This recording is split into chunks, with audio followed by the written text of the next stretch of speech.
Welcome to the Career Channel.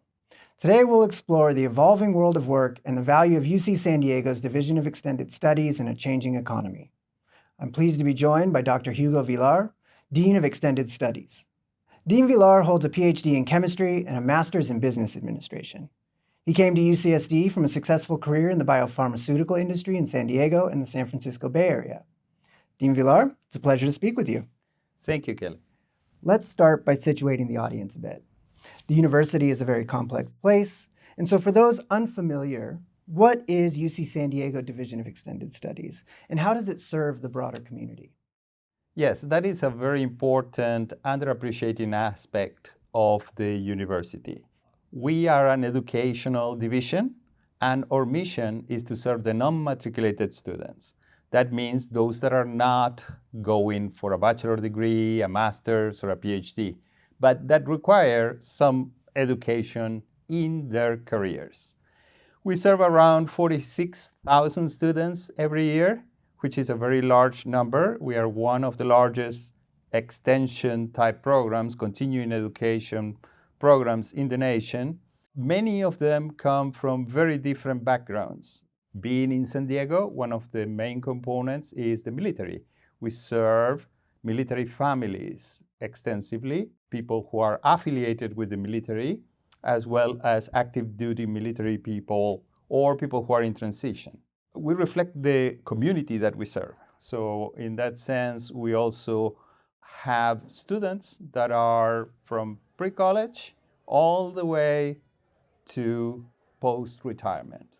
You mentioned non-matriculated students, and so these are students who are not enrolled in UCSD as bachelor's degree seeking students, correct? Yeah. But if you have a bachelor's degree, if you have a master's degree, even if you have a PhD, can you come back to extended studies and pursue, say, new skills or get some sort of additional education as well? Of course. That's the main purpose, is to remain connected with people who are interested in perfecting themselves in one way or another, for personal reasons or for professional reasons. It doesn't matter, throughout their lifespan, right? We have pre-college programs. We have professional programs for those who are active in the professional lives, as well as post-retirement programs. So at any one point in your life, you're welcome to come back. And that is part of the mission of the university. The mission of a land-grant university, a public university, is to serve the community. And that is the function that the Division of Extended Studies serves. So UC San Diego was established in 1960. The division has been part of UC San Diego since the 1960s. How has its mission and impact really evolved over time? At the very beginning, late 19th century, they were seen as a way to educate people in basic skills and provide basic education. For example, Berkeley started a program in San Francisco where they were teaching the classics, which is something that we wouldn't normally do these days. Over time, it evolved as a way to serve the skills needs of the community at large, of employers, of the different groups that compose our vibrant communities here in California. And in that sense, we have changed the mission of extended studies over time. At the beginning, it was mostly focused on providing alternative ways to educate. Now, we are aiming more at serving short-term goals that are skill-based, that enable people to move up the ladder professionally or accomplish some personal projects. We provide the skills that they may need to accomplish something that they felt strongly about, but it's not necessarily related to work. So extended studies, though, over time is really about fulfilling the entire mission of the University of California then. It's a part of that broader mission of connecting not just research and teaching, and but also connecting to the community and supporting people across the lifetime. And that's been something that's been central to the University of California since its inception as a land-grant university. Exactly. You're absolutely right. So because we are a public university, we don't just serve narrower communities. We have to serve the entire state of California. And in that sense, we try to provide different types of programs that reach out to different constituents within the community that may benefit from some educational or skill building programs. From pre-college programs, how to enter the university, to programs that are related to adding professional skills that sometimes we lack, or technical skills that we may lack. So that is a fundamental aspect of what we do.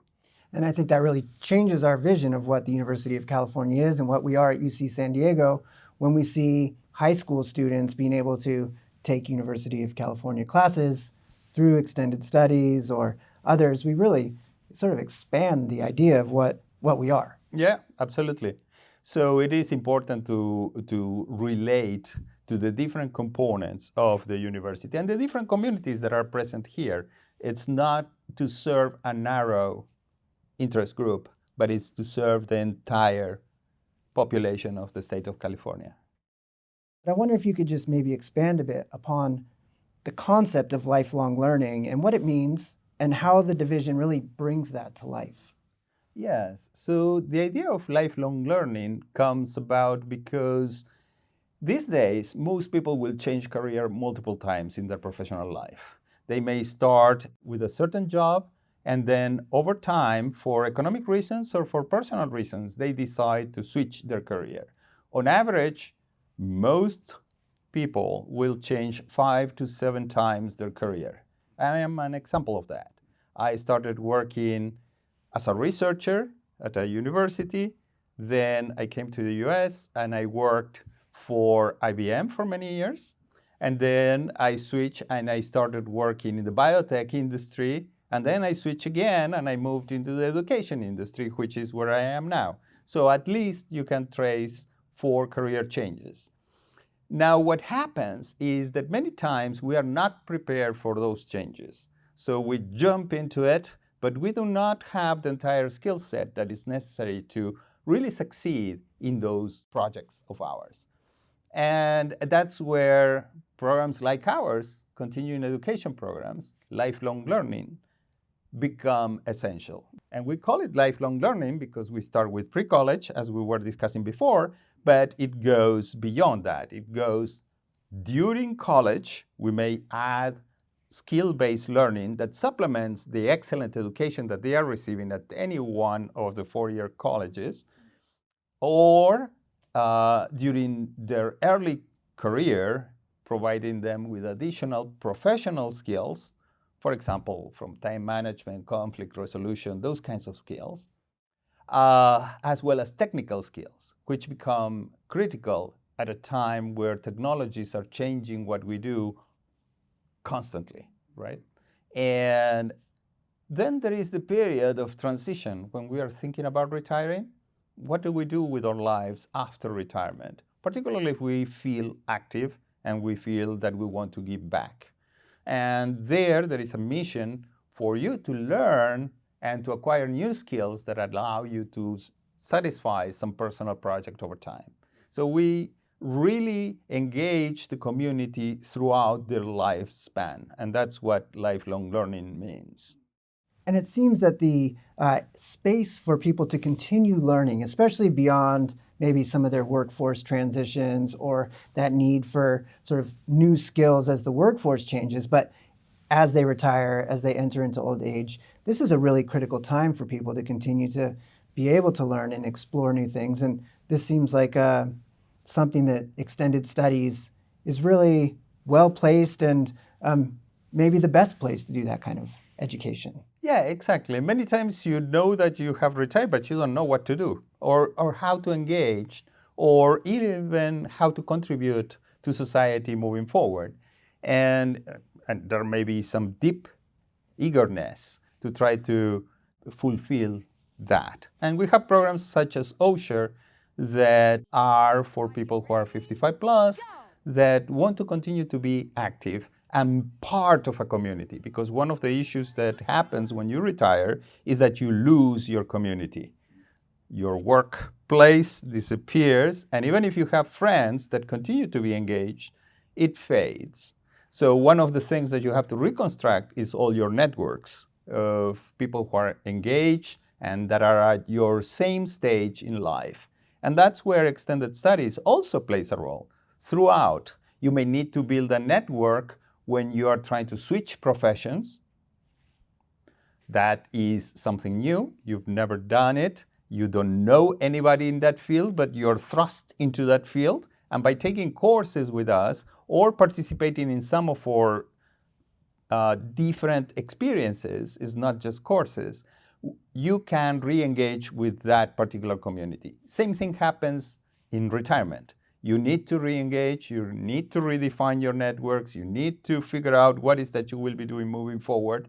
And that is, again, one of the most valuable aspects of our work, creating communities, creating networks of individuals that can help each other beyond education and the skills that they receive. I love this idea about networks because it really hones in on something that you provide people that's going to be able to translate into some sort of an outcome, whether that's in a career or whether that's in retirement. Many of the programs at Extended Studies focus on reskilling and upskilling. Maybe we can talk a little bit more about how Extended Studies helps learners to really meet the fast changing demands of the labor market as things really go. What are the specific things we're doing to help them navigate that? Let me start by defining a little bit those two terms. Reskilling means to acquire new skills. You transform your career. You're going from one industry to another. That may be an effort in reskilling. Upskilling means you're going to upgrade your skill set. Maybe you reach a ceiling in your profession and you need additional skills to move up the ladder. And that is what upskilling means.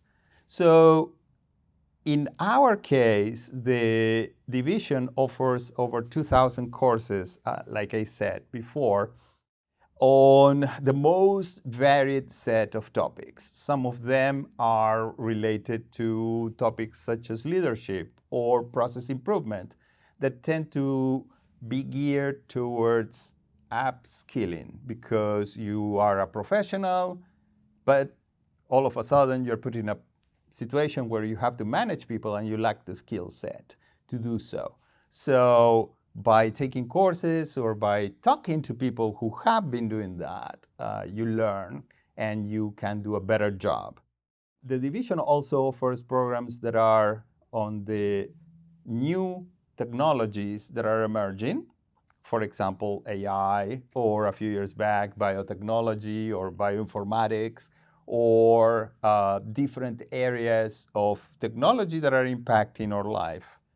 And in those cases, normally is for you to reskill. You are, for example, working in marketing 25 years ago, and the skill set that you acquired and that served you well for 20 years all of a sudden became obsolete once you had Google AdWords and the digital media embedded into the marketing process. And you don't know anything about that. So for that, we create programs that allow people to reskill, to acquire new skills that enable them to continue in their chosen profession, but now adapted to the realities of the new world. So then Extended Studies needs to be able to develop the kinds of courses and training that are going to be reflective of these sort of rapidly changing needs in the economy. Yeah. And I imagine that students who come, they know what they maybe are lacking and can kind of help with that development of the programming. But also a big part of that has to be industry and the employers themselves who have needs that we need to help them meet along with the students who come to us. Can you talk a little bit about how the division works with employers or with industry partners? It's important to relate to the employers, and we engage the employers in different ways. One of them is they serve as advisors. They advise us on the types of programs that we should be offering. These are typically hiring managers that they see we are missing certain types of skills in the workforce the resumes that we are receiving are not up to date. They do not seem to have the skill set that we need. Or it may be an emerging technology. Like a few years ago, it was mobile device programming. Mobile devices, nobody knew how to program them, or yes, some people knew, but we needed a lot more people able to do that. And we developed programs around that. Same thing with bioinformatics or health information technologies. When your medical records went from paper and now you see that the doctors are in front of a computer while they are talking to you, that again is a reskilling of the workforce that needs to happen, but also the deployment of all of the technology underneath. And for that, you need a very large workforce that was not existent a few years before. So we need to work with employers to identify those needs, to help us create those programs. Importantly, we also tap on the industry for instructors. Many of the people who teach for us are professionals who are working in industry, yet they have knowledge that is very much applied, things that people can apply in their workplace the following day, and the students love that kind of experience. And so we bring them into the classroom and they teach the practical skills that are being used in the industry right at that point. Then there is a third way in which we engage with employers, and that is by providing them training. As a new technology emerges, or they need to provide leadership skills or teamwork skills, they come to us to create educational programs that they can bring into their organizations, and in that way beef up their skill set for the entire workforce. And not only are you working with employers to do that kind of work, but you're also working with the rest of the University of California, San Diego, correct? So you might work with the School of Medicine in order to develop some of the programs, or with the School of Public Health to sort of understand the best way to retrain the workforce. Is that correct? That's absolutely right. And many of the changes that are happening in the economy right now are driven by technologies that were discovered at universities, right? So the universities play a fundamental role in the economy that we have today, right? We think of Apple, we think of Google, but the basic technologies underlying all of those devices that we are using, or all of the new medical procedures that are being developed, those were born in universities. So when the workforce needs training, because all of a sudden you need engineers that are capable of dealing with wireless technologies, where are you going to find that talent? That talent is at the university. That's the only place where it is, because it has not been massively deployed yet. So our ability to connect the research with the industry needs is another fundamental part of the mission of the Division of Extended Studies. That connectivity between what is happening on campus and what is happening in the community, both ways. Sometimes the community doesn't know that something exists on campus, and vice versa. Many of the products and technologies that are being developed in the university need to be transferred to the community to be turned into actual products that the community can use. So that aspect of going back and forth is very important. So many times when we have to develop a program and there is really no expertise out there, we tap the different schools on campus to help us design that. And that is one of the largest advantage of our division of the Division of Extended Studies at UC San Diego, that we have one of the top research universities in the world right behind us. So whatever it is that you are needing to learn, we probably have an expert there that can tell us how to teach it, or who can explain the technologies, or who can explain the processes. It's not all about technology. Sometimes it's processes that are changing. So, it is fundamental for us to be part of the University of California, San Diego, because of the backing that it provides to all of the services that we are trying to offer to the community.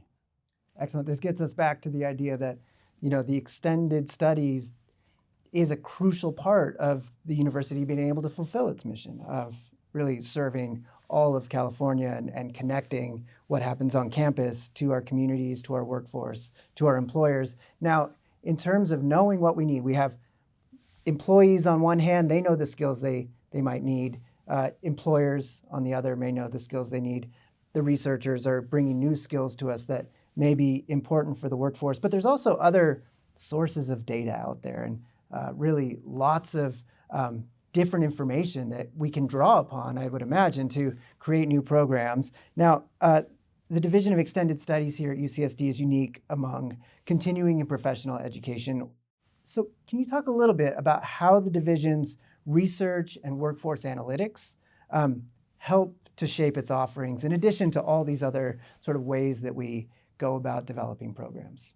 There are constantly new technologies emerging that are affecting the workforce. And sometimes they are being affected in ways that are not easy to foresee.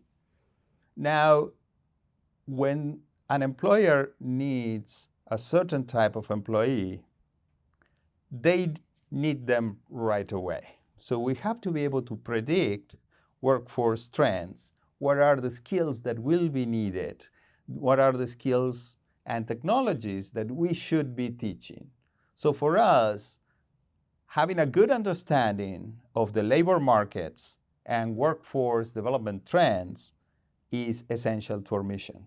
And you're right, we are one of the few continuing education units in the nation that has that capability in-house. But for us, is essential. It's very important because it allows us to predict and to be at the forefront. Being part of the University of California, San Diego means that we are at the forefront of many of these technologies that are being developed. And we need to understand how those are going to affect the workforce of the future. So understanding workforce trends, understanding the workforce of the future is critical to what we are offering. Because if we offer the programs too early or too late, then it's a wasted effort. People do not need them, or it's too late. The employers have found other ways to do it.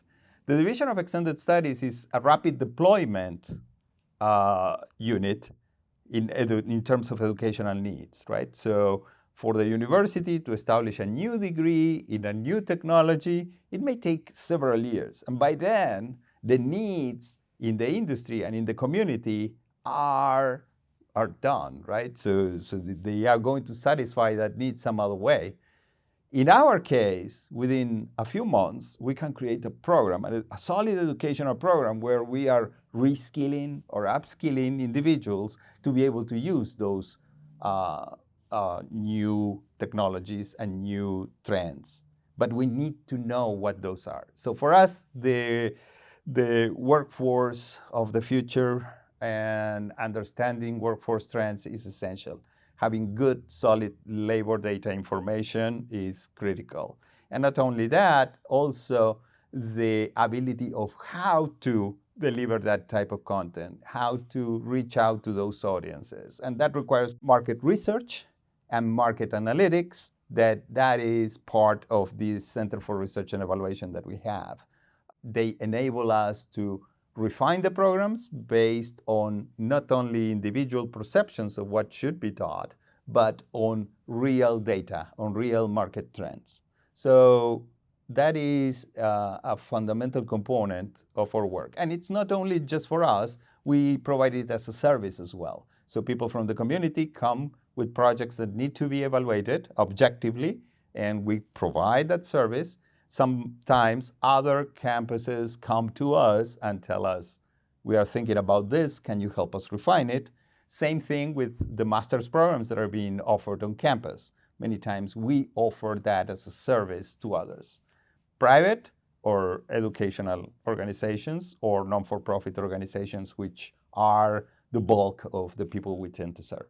We've talked about transformations in the skills that are needed in a modern high-tech, rapidly changing workforce. But I think the one that we're all really thinking about is artificial intelligence. This is the change in technology and in work that I think we all expect to really make a big difference in what the future is going to look like.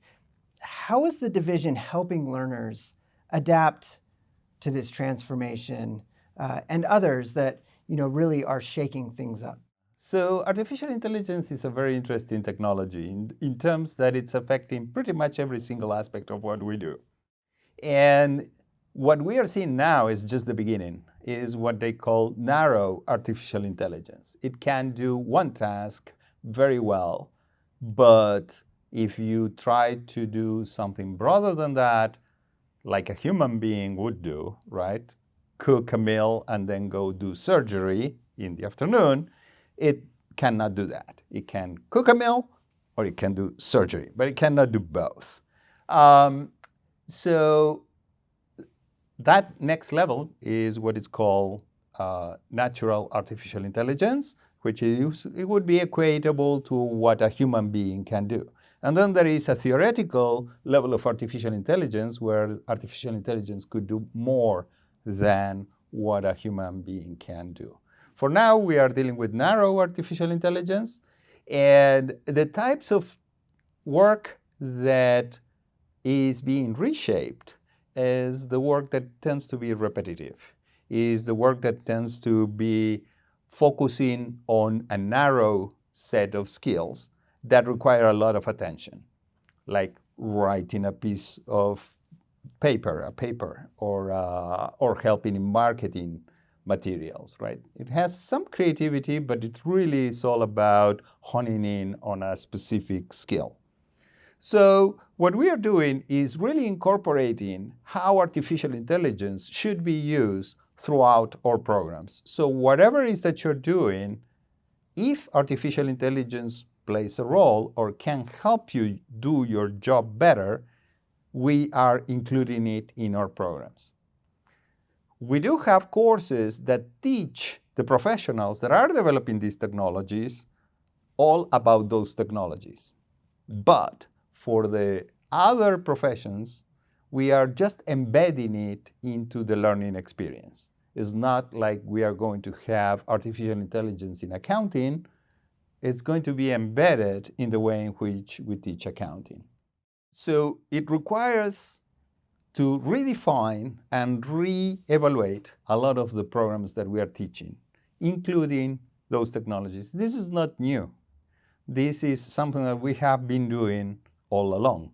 It's just that the number of people that require reskilling is very large because pretty much every profession is being affected by artificial intelligence. So in our case, we need to be able to reach out because one of the problems that we are seeing in the workforce today is we hear about these low levels of hires in the companies and an increased number of people being laid off. And it's a convergence of different factors, but artificial intelligence is one of those factors. The important thing for anybody is to understand that your job may be affected by artificial intelligence, and it may be necessary for you to reskill and upgrade your skill set to make sure that you continue to be relevant in the marketplace. Excellent. So artificial intelligence is, I think, a really excellent example of how to respond to something with really diffuse impacts that are affecting people in so many different ways. And I think this really gets at what extended studies is how it's able to be responsive. Mm-hmm. You know, artificial intelligence may make some jobs less in demand. But what kinds of careers and job functions are currently in high demand? So if we look specifically at artificial intelligence, the careers that are in high demand are the ones that are supporting artificial intelligence.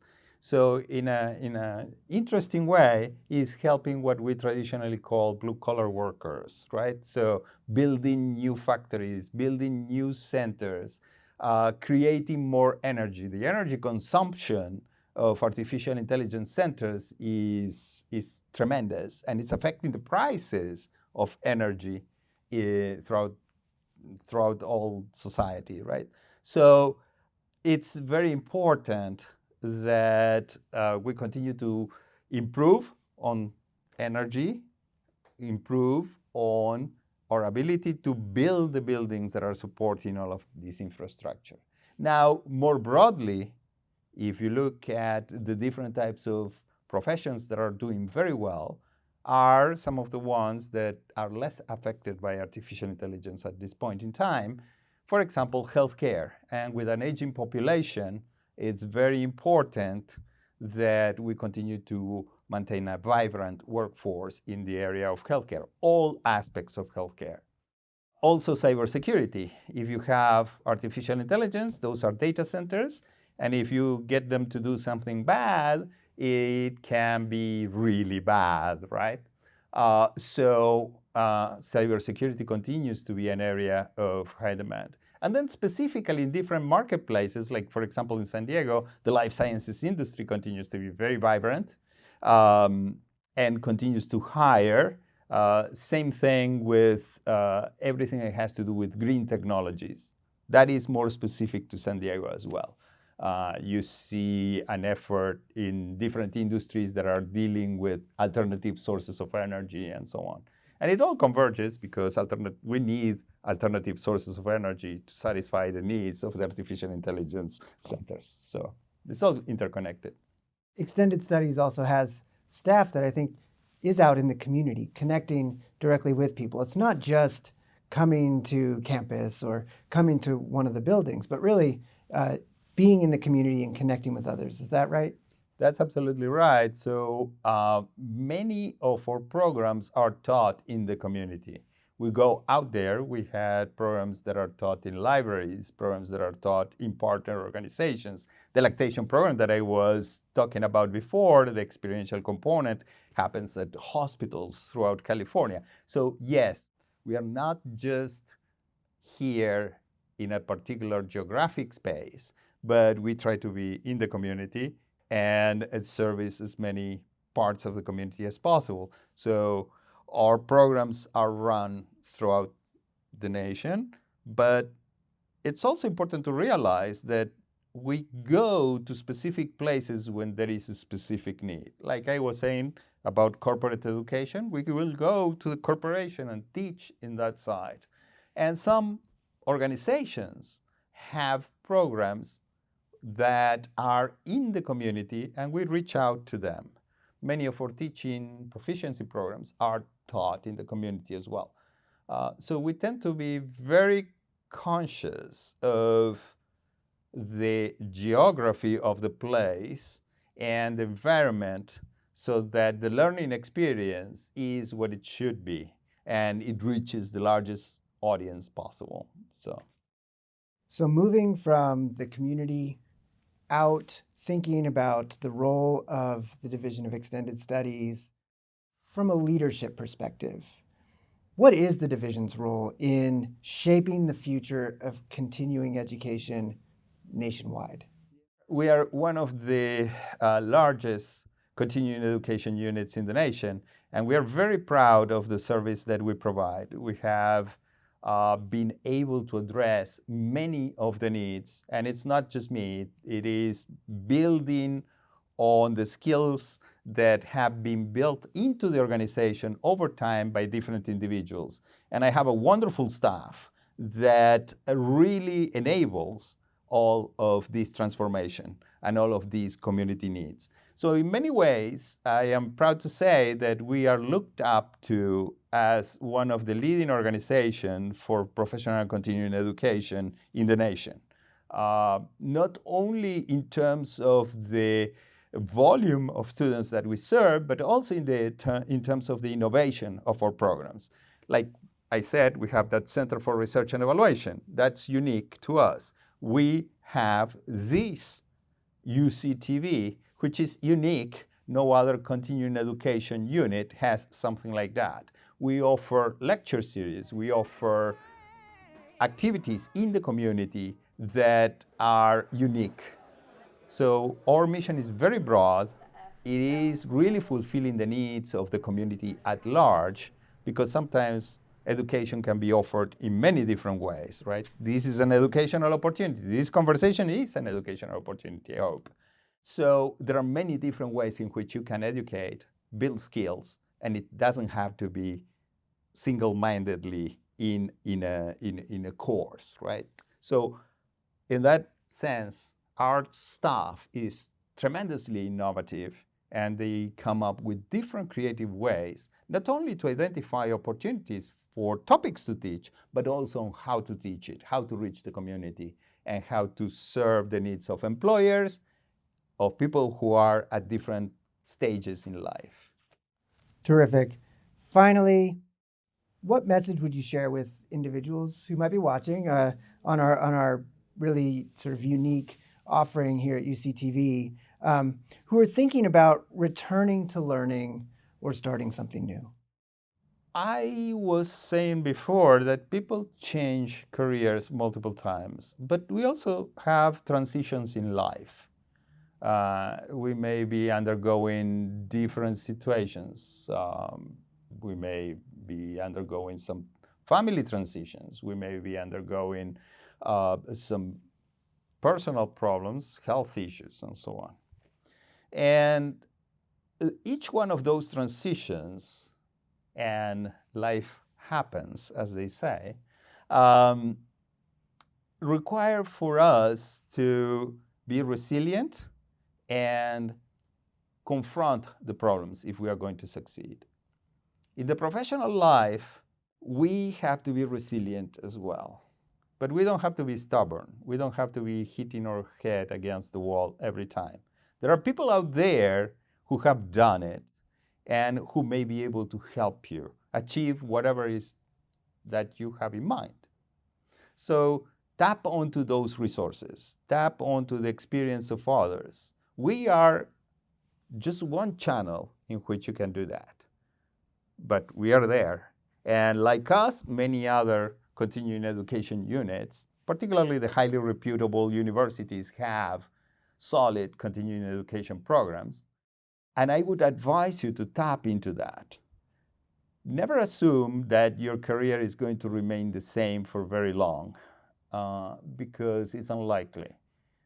The workforce these days is changing continuously, either because you have to learn how to manage new processes, new ideas, incorporate new resources, or learn how to do new things. Your job is going to change. And for that, again, don't be stuck. Find ways to unstuck. Find ways to take that first step that will enable you to get going. Because sometimes the hardest part is the first step. We don't know where to start learning. We don't know where to start building those communities. But there are resources out there, like the ones that we offer, that enable you to reach out, build new communities, acquire new skills, and get unstuck, get going again. Dean Villar, thank you for joining the Career Channel.